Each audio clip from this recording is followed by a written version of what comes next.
Ceci, Tere, pues aquí, lista, sí, emocionadas con listas, esta invitada. emocionadas. Pues Gracias. aquí, hoy en Entre Luces y Sombras, tenemos el placer, el honor y el privilegio, la verdad, de tener a Mariana, que es una profesional experta en muchos temas de neurodesarrollo, pero con una especialidad muy específica que creo que nos va a dar luz a muchísimas personas, que tiene que ver con las personas altamente sensibles. Gracias. Bienvenida, Mariana. Gracias, Bienvenida. gracias. Sí, bienvenida. A ver, a mí me gusta siempre dar algunos datos y investigando un poco, se les dice de personas PAS, ¿no? O sea, personas altamente sensibles.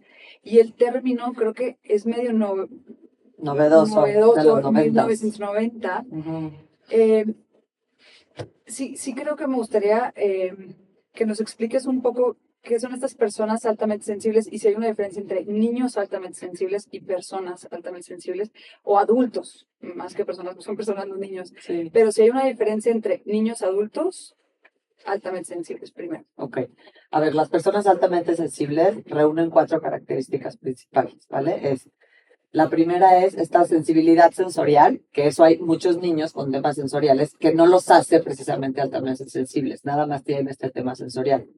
La otra es un tipo de procesamiento que se llama procesamiento profundo, que es cuando todo lo que perciben y el tiempo que tardan en integrarlo, te voy a ir explicando cómo tarda más por la cantidad de estímulos tanto internos como de fuera que procesa su cerebro a partir de unos filtros tanto externos como internos más abiertos.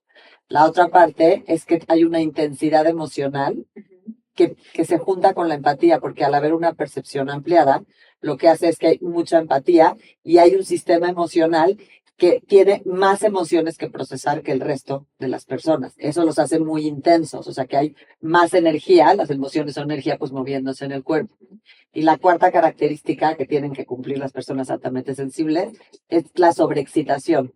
De repente hay lugares donde ciertos estímulos, no para todos son los mismos, pero hay como esta sensación de los nervios tintineantes que les llaman, ¿no? Que de repente están en el centro comercial y empiezan a sentir, ¿no? Sudor, por ejemplo, ¿no? En el aeropuerto, en un concierto, ¿no? Entonces, estas 4 características las reúnen todos, tanto los niños como los adultos. Tienes que tener las Las 4. 4. Para caer en la alta sensibilidad tienes que tener las 4. Okay. Entonces, hay niños con temas sensoriales que no reúnen los demás. Hay niños que tienen una intensidad emocional, pero no tienen las otras. Okay. Entonces, sí hay que ver que haya las 4 y es niños, adolescentes y adultos por igual. Ok. ¿Se relaciona siempre con algún otro tema neurológico o puede ser persona altamente sensible ya? ¿O siempre va acompañado de un autismo, de un tema? No. Puede ser nada más altamente sensible. Ahora, de lo que yo he visto y lo que yo he estado como investigando, ¿no? Es que la mayoría de las personas que tienen que entran en este mundo de la neurodiversidad o que tienen algún trastorno de neurodesarrollo diagnosticado, tienen alguno de los rasgos de la alta sensibilidad o todos, pero no necesariamente es igual. Hay gente altamente sensible y las personas con estos rasgos neurológicos generalmente sí tienen rasgos de alta sensibilidad, pero todavía no está comprobado. Lo que dicen los especialistas es que no quieren decir las personas con TDA son altamente sensibles, porque entonces lo que empezó a pasar es que la gente empezó a decir, no, mi niño nada más es altamente sensible, y no se atendían el resto de rasgos o características que necesitaban de cierta atención. Entonces, por eso que no podemos como juntarlo, los especialistas no se han querido juntarlo, pero si observas, en realidad coinciden bastante. Es que yo creo que al final, Mariana, una cosa que va uno viendo, y a mí eso me apasiona, es que, bueno, la ciencia tiene que hacer su chamba y tiene que diferenciar y nombrar y etiquetar y poner, pero al final la persona es la misma y el cerebro es el mismo. Entonces, como que es muy difícil, siendo el cerebro, yo lo veo, aunque tiene sus compartimentitos, pero al final yo lo veo como un todo. Entonces, está muy difícil que al agua le pongas azúcar y digas, nada más se va a quedar arriba o abajo. Entonces, sí creo que es una chamba dificilísima la de catalogar esto, que es necesario para ver tratamientos, opciones, pero al final es un cerebro que trae algo, algo. Y hay veces que es bien fácil ponerle nombre y apellido, Y qué suerte. Y hay veces que es bien difícil, porque al final es todo el cerebro está azucarado, por así decirlo, ¿no? Como que a mí me gusta como explicarle cuando viene la gente conmigo, trato, porque a veces me dicen, no es que yo quiero una etiqueta, ¿no? Porque eso me da una diagnóstico, me da una prescripción. Entonces, comprendo muy bien esa parte, pero también trato de comprender esta visión de la humanidad, ¿no? Como esta diversidad de cerebros en las que en lugar de decir eres A o eres B, siempre les digo, tú imagínate un tablero de ajedrez y rasgos, ¿no? Intensidad emocional, de pronto angustias o de pronto distracción. Y en lugar de decir es esto o eso, de pronto todos tenemos un poquito de todo. Y hay veces que a determinadas personas tienen ciertos un poquito más altos. Entonces hay que ver lo que yo les digo, trata de ver a tu hijo en lugar de nada más esto, sino él es esta combinación, ¿no? O sea, vamos a ver qué combinación es tu hijo para ver qué entorno necesita, o en un adulto, qué combinación eres para ver qué es lo que a ti te hace bien, ¿no? Entonces, Yo les platicaba en otro podcast que tuvimos de un tema que es hermano, pero no es lo mismo, que era sobre autismo, que les decía que a mí me encanta, y sobre todo con los papás creo que ayuda muchísimo, el decirles, mira, me encantaría decirte, a lo mejor aquí cumple 10 de 15, 12, pero al final si tu hijo se llama Jorge, lo que tiene es Jorgitis. Y si se llama María, tiene maritis. Y cuando tú dices, ¿qué es maritis? Este alto, este bajo, este aquí, este le revienta una fiesta. No, fíjate que las fiestas no, pero que no ladre el perro, no prenda la aspiradora, o que no haya calor, o que no haya viento, o los rayos, y el otro no, pues en los rayos se sale a bailar a la... Entonces, al final, creo que a nivel médicos, científicos, que le sigan, por favor, que le sigan.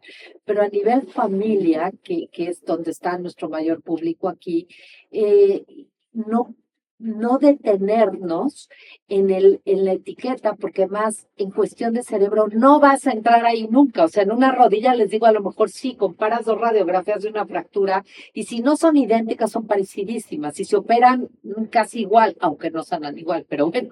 Pero en cuestión de cerebro, ¿no? Entonces a veces a mí me gusta decir esta parte, decir tiene Juanitis, o sea, y entonces ya sé que son estos rasgos que lo hacen a lo mejor diferente, a lo mejor chillón, a lo mejor enojón, a lo mejor distraído, a lo mejor hipercariñoso, a lo mejor chillón, no sé, pero es el Juanitis y creo que eso da paz, ¿no? Sí, ¿es un tema cerebral o es un tema de personalidad? O sea, es una químico en el cerebro o es un rasgo, soy sensible, es una personalidad.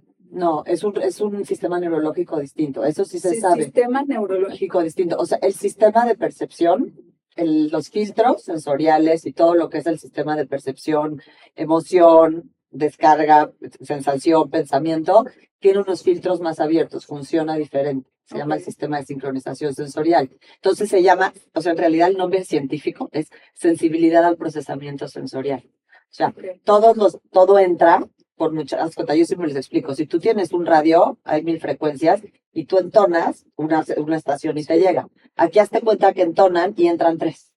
Entonces, si no es que 9. Si no es que 9, entran 3, 9. Entonces, una estación que entra 1, pues genera tantas emociones, ¿no? Te genera 3 emociones. Esas emociones generan una descarga que genera 3 sensaciones, digo, por ponerlo muy matemático, que suben para ser procesadas y emitir una respuesta. Son 3. Si entran 9, pues imagínate que son 9 por, no sé, 27. Entonces hay una carga eléctrica, por eso también esta parte sensorial, ¿no? Hay toda esta carga y todo esto que tiene que procesar.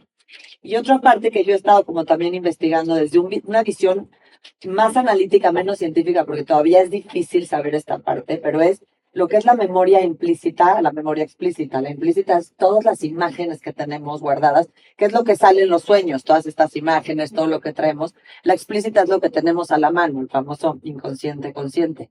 La impresión que yo he tenido y de lo que he visto es que también ahí los filtros están más abiertos. Entonces, todas estas personas tienen un constante flujo de imágenes, ¿no? De sueños, de angustias, de recuerdos. De recuerdos, tienen muchos recuerdos, y entonces imagínate que hay que procesar. Lo que está bien, hay más información de afuera, pero también hay más información de adentro. Entonces, tarda más tiempo también en madurar el sistema de un niño a un adulto, porque, claro, hay tanta información, pero maduran. En quienes ellos son, no como lo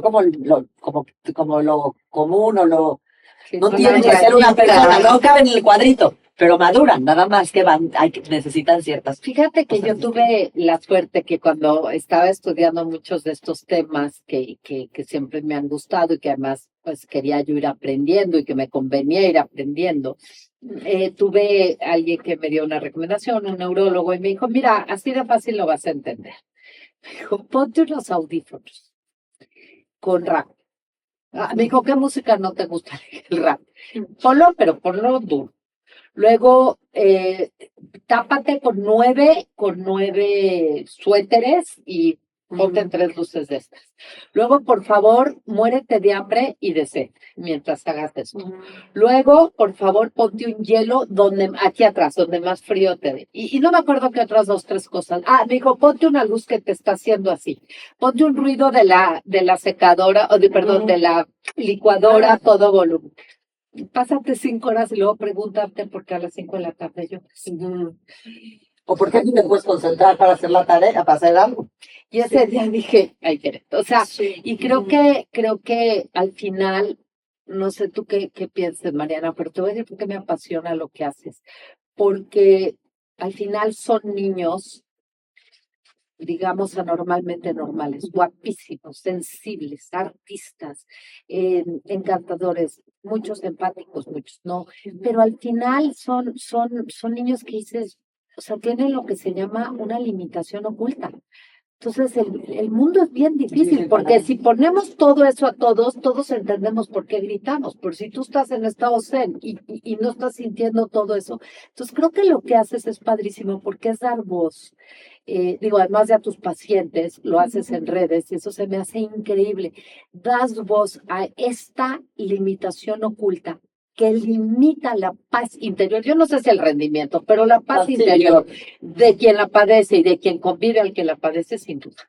Y limita el rendimiento porque al final son niños que a veces tienen muchísimas áreas de mucho talento o adultos que tienen muchísimas áreas de mucho talento, pero al no darse cuenta de lo que está pasando, pues claro que hay un momento en que el exceso de información acaba con su rendimiento, o sea, se lo come. Yo siempre les digo, se lo chupa, es como esta doble excepcionalidad, tienen esta percepción, yo siempre les digo, es como el lente de la cámara, más finito, ¿no? Más finito lo tienes, más percibe, tiene más capacidad para percibir, pero es más delicado. En cambio, entonces, si tú no cuidas esto, entonces tienes esto de potencial, pero si no atiendes las dificultades que es que el exceso de ruido, ¿no? El sistema de alarma activado que les impide concentrarse, entonces esto se chupa esto. O sea, los talentos se los chupa la dificultad, ¿no? Okay. Entonces por eso hay que atender las dos partes. Oye, dime algo, ¿tú naces con esto? O sea, es algo con lo que se nace y luego en el transcurso de la vida se cura, lo trabajas, te dan herramientas, nunca se quita, se le baja el volumen, y otra cosa, tú puedes nacer normal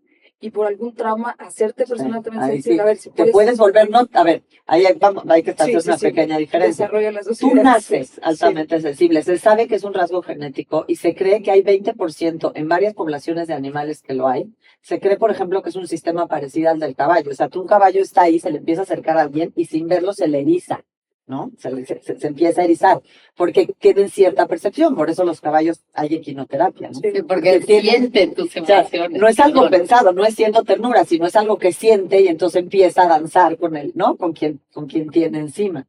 Entonces, se cree que es un rasgo que ha evolucionado con la humanidad porque se necesita, si no se hubiera extinguido. Okay. Y se necesita porque es como necesitamos este lente, que es el que percibe, ¿no? Ciertas cosas, gente que quiera estar procesando mucho tiempo información de un solo tema, ¿no? Esta pasión que tienen, ¿no? Entonces, bueno, esa es la razón por la que se nace. Ahora, sí, definitivamente, si tú de chico tuviste algo que te impactó muy fuerte, tu sistema se vuelve hiperreactivo, que es lo que caracteriza al sistema nervioso tan sensible, que es hiperreactivo a los estímulos, pues porque percibe mucho. Entonces, ahí sí no sería porque tú naciste con eso, pero puedes generar esta hiperreacción que empiezas a necesitar ciertas cosas muy similares que alguien que tiene alta sensibilidad.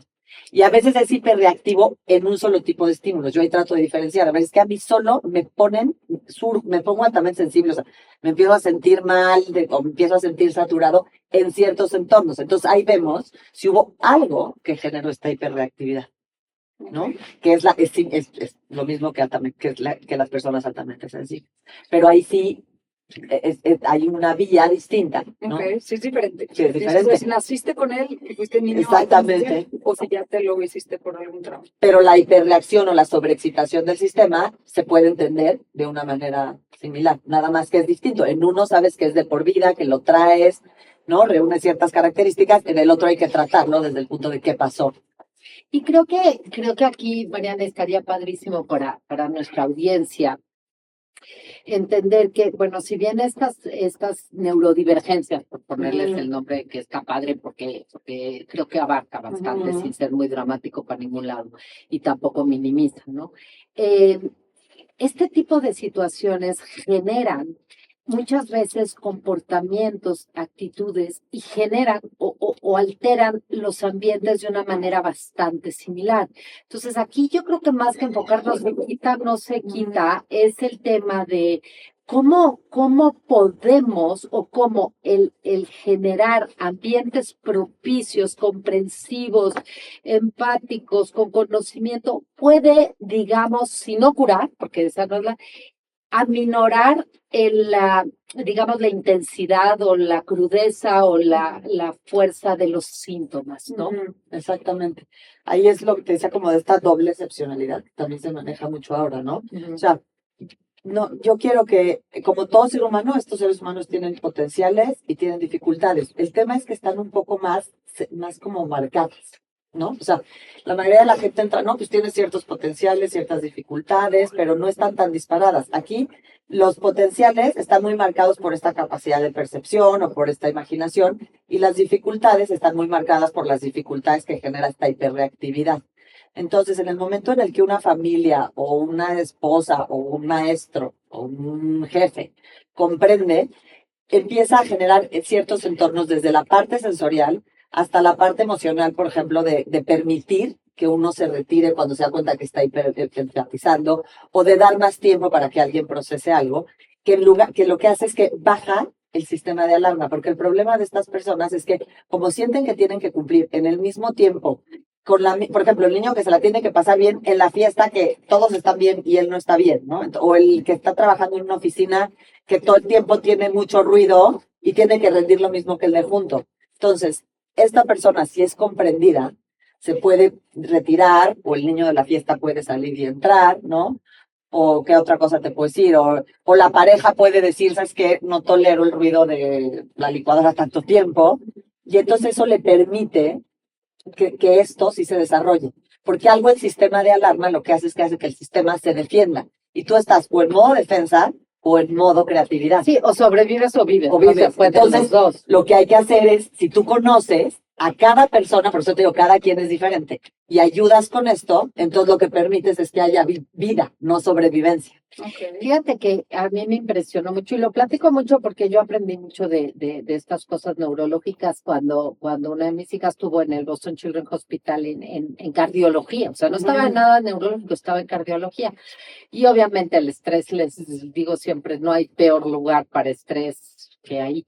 Pero tenían o sea, no todos los niños podían acceder porque muchos estaban muy conectados y no había modo de moverlos, pero muchos ya se movían. Me acuerdo un niño de la India, un hindusito así, el niño más bonito que he visto, que lo hacían caminar, ya había terminado su operación y lo hacían caminar y el pobre lloraba, y otro llevaba ahí viviendo 2 años, imagínate que duró en el hospital y todo, y tenían lo que ellos le llamaban el quiet room, y tenían el crisis box.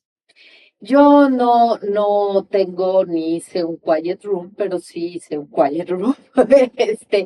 Y no hice el crisis box, pero sí copié y tengo la mía propia, mi happy box. Y creo que ahí aprendí que independientemente y mucho más con los niños altamente sensibles, pero aquí eran niños que estaban altamente sensibles por el ambiente. Es que ahí está porque a ver, están en peligro de muerte todos ahí, ¿no? Y entonces las alarmas, los llantos, los de estos, las bip, bip, la luz todo el día, ya sabes, ¿no? Y este cuarto era padrísimo porque era mini, pero tenía una de estas luces de colores, tenía una temperatura casi helada, tenía el weighted blanket, tenía para que tocaras, agarraras todo lo sensorial. que tú dirías, bueno, pues a lo mejor es un cuarto como el que tiene el Teletón. No, es diferente, nada más es como tu quiet place, ¿no? Y cuando yo aprendí eso, de verdad me generé mi happy place, y así le llamo, y yo tengo mi happy place. Y luego estas crisis box que les llevaba, que los niños iban teniendo, cuánto extrañaban a la mamá, cuando les dolía, tenían, y yo lo volví como una happy box, en donde aprendí que si tenías ahí tus cosas que te brandean, que te regresan, entonces si esto funciona para nuestra sensibilidad un poco exacerbada, para nuestro estrés, para nuestro cansancio, cuánto más estas herramientas, me imagino, Mariana, que hacen Sí, una diferencia brutal, enorme. ¿no? Una diferencia enorme el facilitarle a alguien o el facilitarte a ti, ¿no? Cuando, como tú dices, al final una persona que está en una situación de estrés está hipersensible a su sistema. Entonces, tiene estas mismas características, nada más que focalizadas en un evento, ¿no? Entonces, exactamente, yo creo que la gente, cada vez comprobamos más el poder de las sensaciones, ¿no?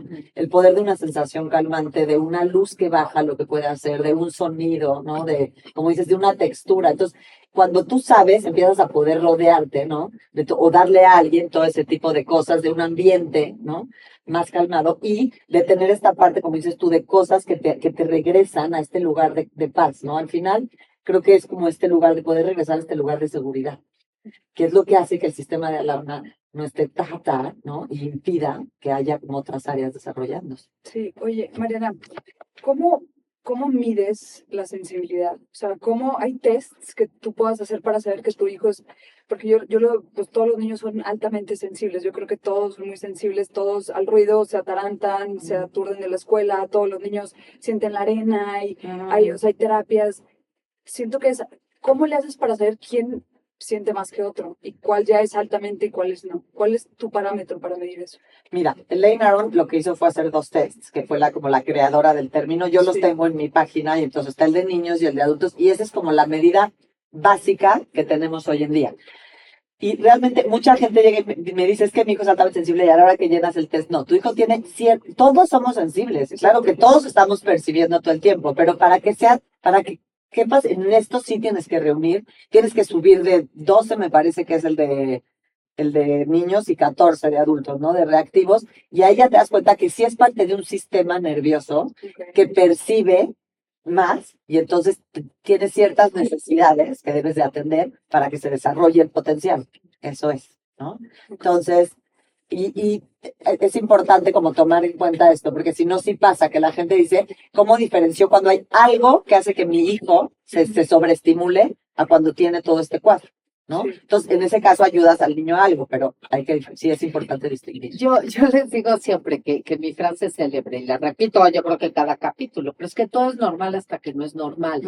Y yo creo que, a ver, que un niño un día esté hipersensible a algo que pasó, que un día algo esté muy triste, que un día esté muy emberrinchado, que una época incluso de la vida esté desregulado, pues es normal, o sea, es normal. Y creo que aquí hay que tener muchísimo cuidado entre no minimizar cuando alguien tiene, porque es una injusticia. Es lo que decía, eso también es súper doloroso para los papás de niños tan sensibles, estás exagerando, es tu culpa. No, es que yo por ahí iba, yo la verdad a mí me cuesta más la sensibilidad, o sea, yo sí, por el tema, sí la sensibilidad la veo como, no debilidad, pero sí es como, pues, mano, o sea, pues ni modo, o sea, tienes que la vida no te da chance de ser sensible, tienes que agarrar tus herramientas para defenderte y que no te hieran a esa sensibilidad. Entonces, una de las preguntas es, ¿dónde está la línea entre soy sensible, pero le das chance de hacer lo que quiera? O soy sensible, pero ¿dónde está Bueno, de hecho necesitan mucha estructura. Más que límites. Necesitan muchísima más estructura, porque es como tanto lo que procesan que la estructura los empieza a regular. A ver, es que hay que diferenciar, creo que entre sensibilidad y fragilidad.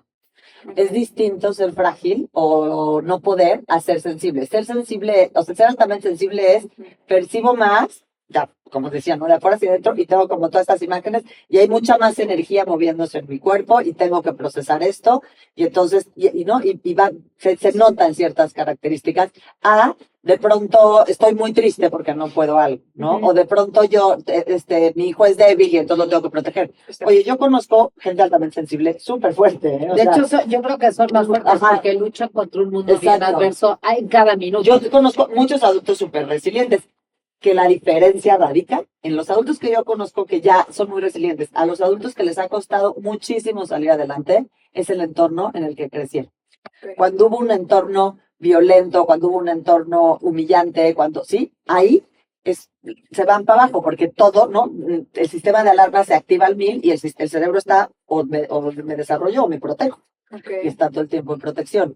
Entonces, ¿cómo distingues? Hay que tomar en cuenta todas las características, hay que darte cuenta que no tiene que ver con fragilidad, ¿no?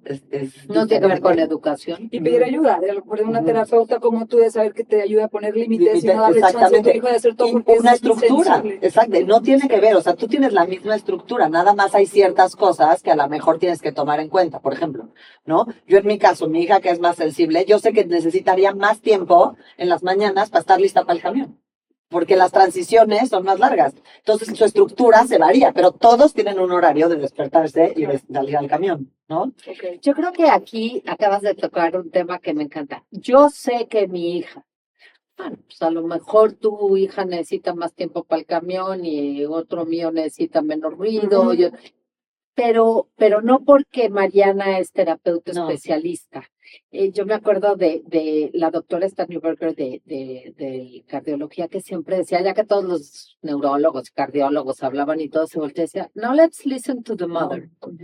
Y a mí me impresionaba, porque yo sí creo que a veces, Mariana, hay que ser más respetuosos con las intuiciones de la mamá. O sea, entiendo que tampoco hay que pasarse a decir pobrecita mamá y pobrecito niño de todo, pero tampoco hay que minimizar. O sea, cuando una mamá, a mí cuando alguien llega y me pregunta algo, que generalmente no tengo la respuesta, pero le digo, si a ti te está haciendo suficiente ruido como para venir y preguntarlo, o para no poder dejar de hablar de tu hijo en una comida, o para, a ver, algo de lo normal ya no está normal y hay que escuchar. Algo te está haciendo, Algo te está haciendo ruido y escucharnos Sí. como mamás y preguntar, igual y no era nada más que mi propia hormona, da lo Sí. mismo, pero por lo menos no minimizar Claro. el corazón de una mamá que se inquieta por algo de un No. hijo. Yo creo que es súper importante. Fíjate que yo estudié con Gordon Neufeld muchos años y luego aquí con Marcela Escalera, que, La ¿no? conozco perfecto. Y algo que siempre nos repetían, ¿no? A las que éramos terapeutas y en ese momento facilitadoras, nos decían, no se trata de darle las respuestas a las mamás tienen las respuestas. O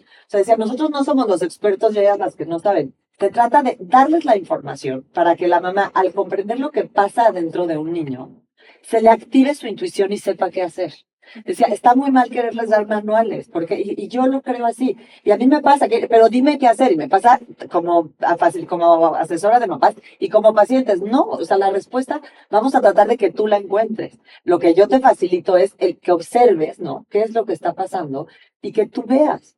Y como dices tú, como escuchar mucho a estas mamás, ¿no? Porque si realmente, como no hay un diagnóstico, aparte, como a veces no hay un diagnóstico exacto, ¿no? Porque cuando le dicen ya tienen TDA, llegan al colegio, tienen TDA, haces esto. Pero cuando hay estos casos que es un poquito más, ¿no? Sí. Es la educación. Sí. Y las pobres ya están desesperadas, ¿no? Entonces, como dices tú, escuchar y también hacerlas confiar a las mamás en ellas mismas. Y fíjate que aquí esto que dices se me hace, porque mira, cuando yo lo que he visto de verdad, en todas las familias, unas en mayor grado, en menor grado, porque también, independientemente de la alta sensibilidad, hay personalidades, hay mamás mejor educadoras que otras, hay unas más firmes, hay unas más didácticas. Digo eso, pero eso está en la ensalada de todo el mundo, ¿no?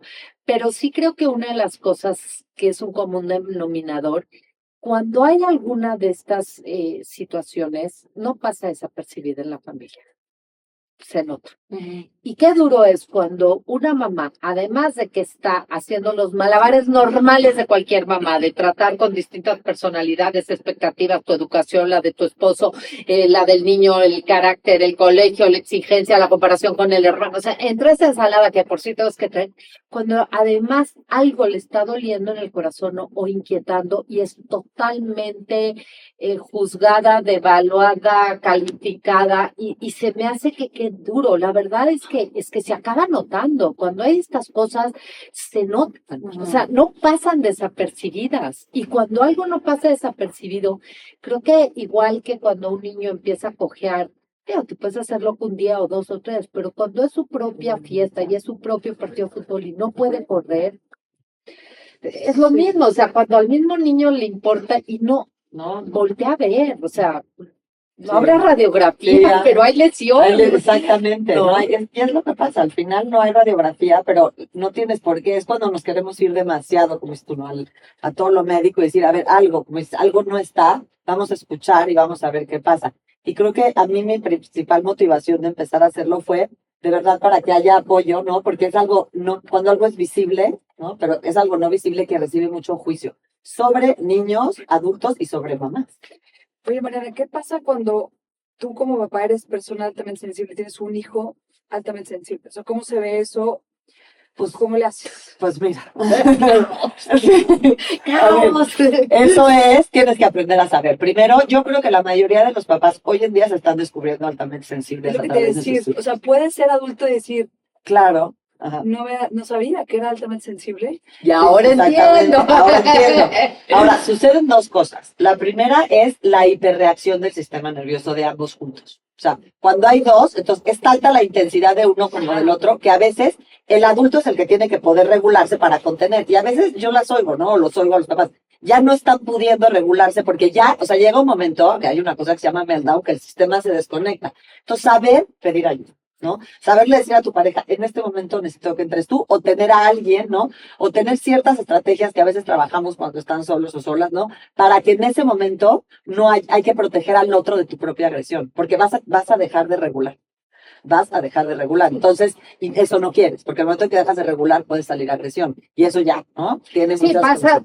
pierdes la mente racional y entras a la defensa. Y como el propio hijo se puede volver tu agresor, Exactamente. tu defensa sale, ¿no? Exacto. Entonces ahí ahí sí es una labor súper importante de autoconocimiento de los adultos que están con los niños altamente sensibles, es decir, él todavía no se va a poder regular. O sea, seguro, va a tardar tiempo en regularse. La que tiene que poderse regular soy yo.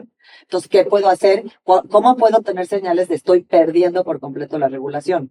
Y otra cosa que creo que es muy importante es cuando el niño empieza a tener dificultades, y sabes dónde más les pega a los papás, sí tienen dificultades sociales estos niños. ¿Por qué? Porque tardan más en regular, son más impulsivos, a veces motoramente no van igual, a veces de pronto están en su mundo, o sea, tienen, ¿no? Tienen ciertas cosas, van madurando con ciertas diferencias. Y toda esta parte social, mi experiencia, he visto cómo los papás empiezan a angustiarse muchísimo porque les empieza a tocar áreas personales de su historia, ¿no? Claro. Y ahí también el papá tiene que diferenciarse y decir, esta es la historia de mi hijo, no la mía, desde donde yo lo puedo ayudar, pero necesita trabajar su propia historia, siendo altamente sensible, que dónde estuvo, ¿no? Esta dificultad que tuvo para poder relacionarse con la facilidad que se relacionaban algunos otros.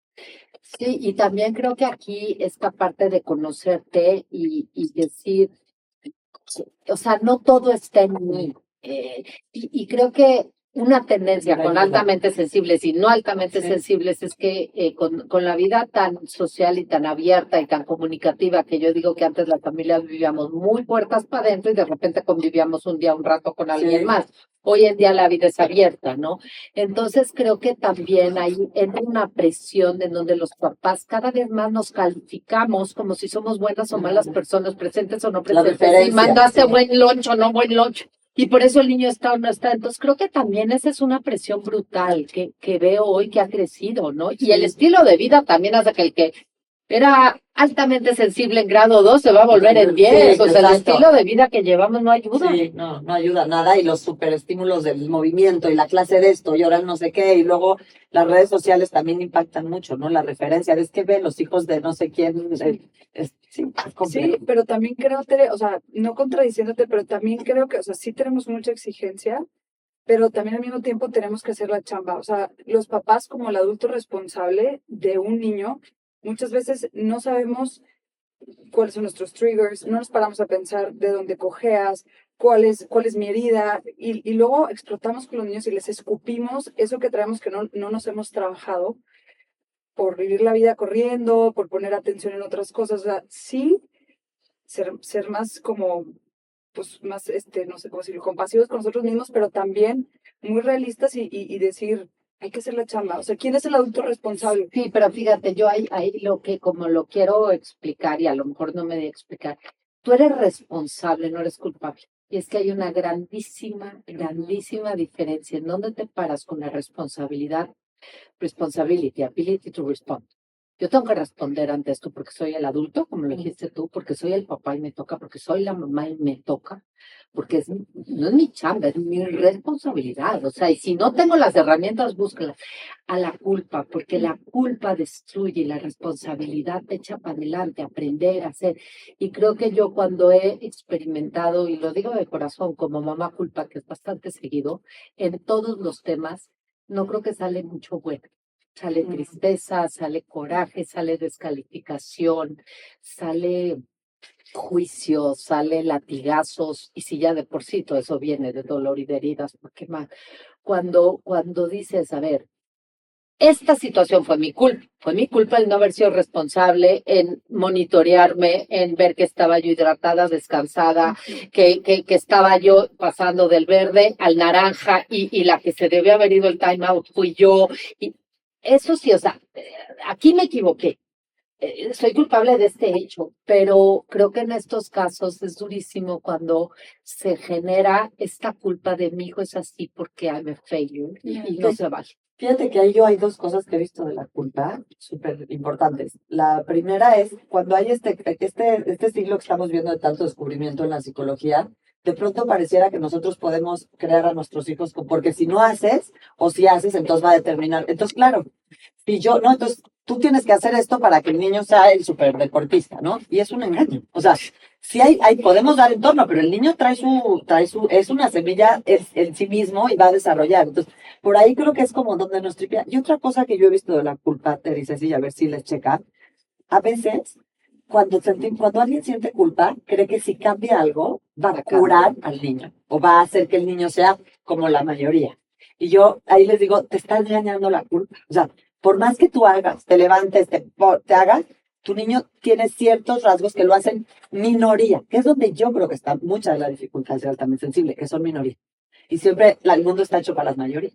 Entonces, este niño, les digo, tienes que tener el duelo. Después tienes que tener toda la energía para darle todo el punch. Pero tienes que tener el duelo de que tienes un niño que es minoría y que tú le vas a tener que buscar los espacios y que vas a tener que abogar por él y que vas a ser criticada en la fiesta porque el niño ya explotó y tú tienes que tener ese duelo primero, ¿no?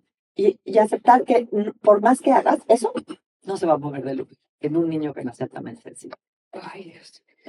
Oye, Mariana, usas mucho un término que se llama masking social. ¿A qué te refieres? El masking social es que cuando los niños empiezan a sentir o los papás empiezan a sentir, ¿no? Lo he escuchado, que el niño, lo que está mal es su manera de actuar. Entonces tú, en lugar de ir a la fiesta, en lugar de decir que no te quieres quedar, tienes que quedarte en la fiesta, porque eso es lo que hacen los niños de tu edad. Entonces, es un sistema de defensa que usan algunos y no para ser queridos por los demás. Lo triste es que es para ser queridos por sus propios papás, porque los papás están con esta angustia social de que el niño no sea diferente y que el niño encaje, porque aparte creemos que la popularidad en primaria les compra el éxito de la vida, lo cual no es cierto. Está muy lejos de eso, ¿no? Entonces, empiezan los papás a eso y entonces se desarrolla como este mecanismo en el que de verdad empiezan a fingir con un costo enorme, porque el niño va a la fiesta, finge todo el tiempo y llega a casa y le pega a todos.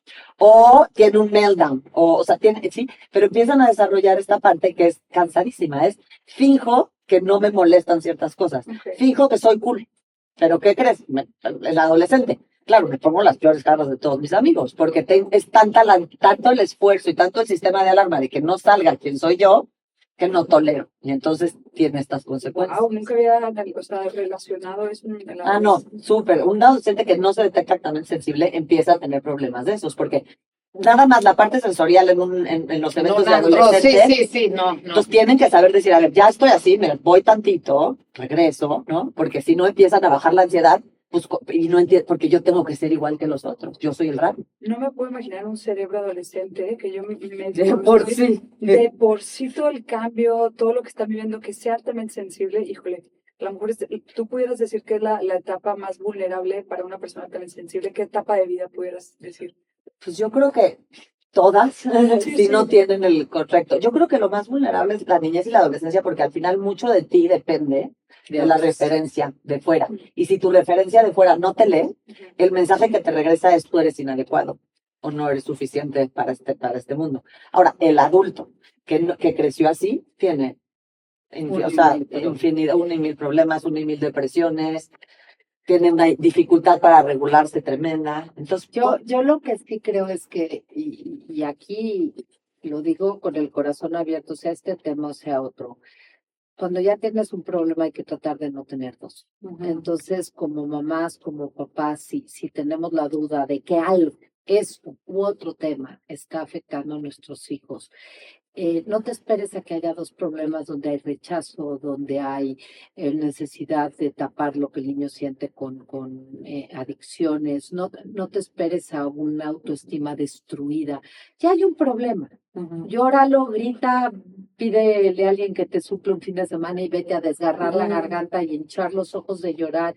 Pero no te esperes a que haya dos, porque si ya hay uno, ya hay uno, ¿no? Eso por un lado, creo que sí, es un problema y duele, pero dos van a doler más que uno, ¿no? Ese es un, vete por lo menos mal.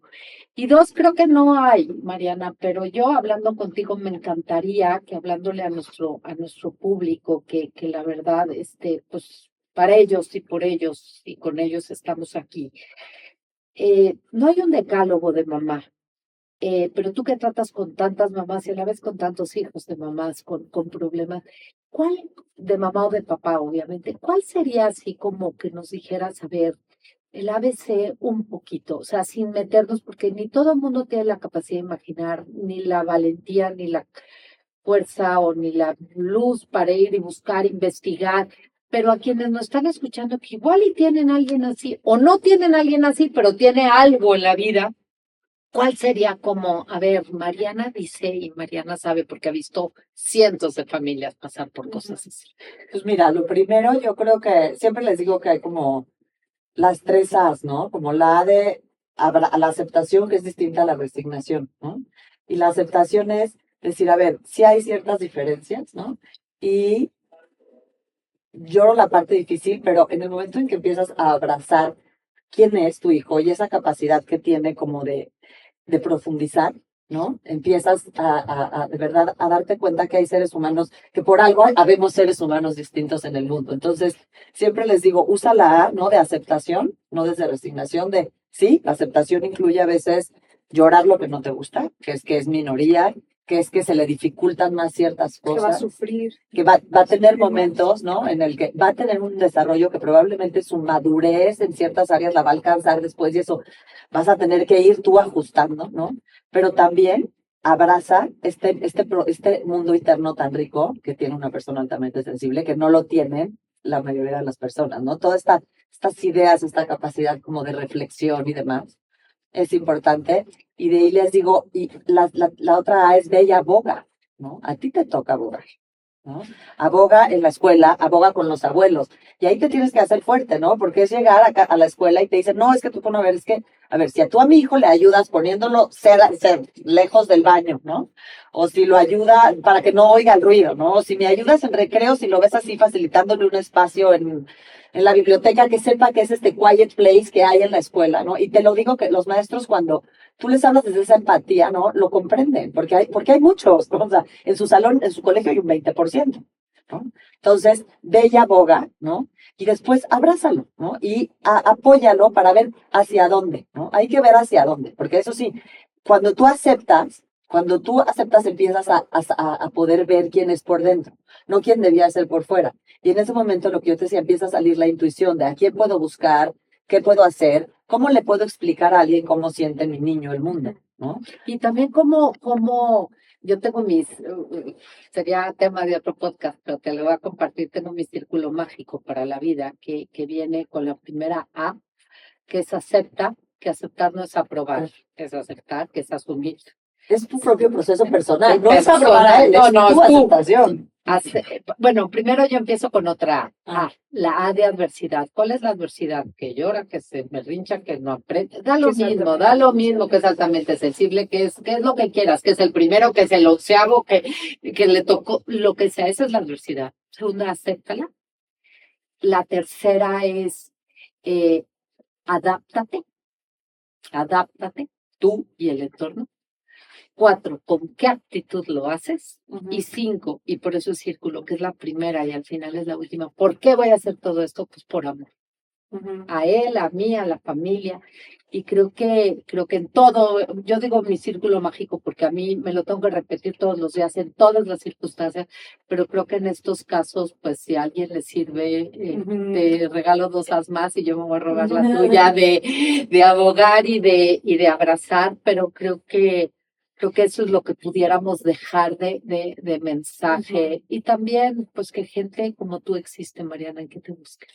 Sí, gracias, Tere. Sí, claro que sí. Yo encantada, me encanta ayudar a papás, adultos, ¿no?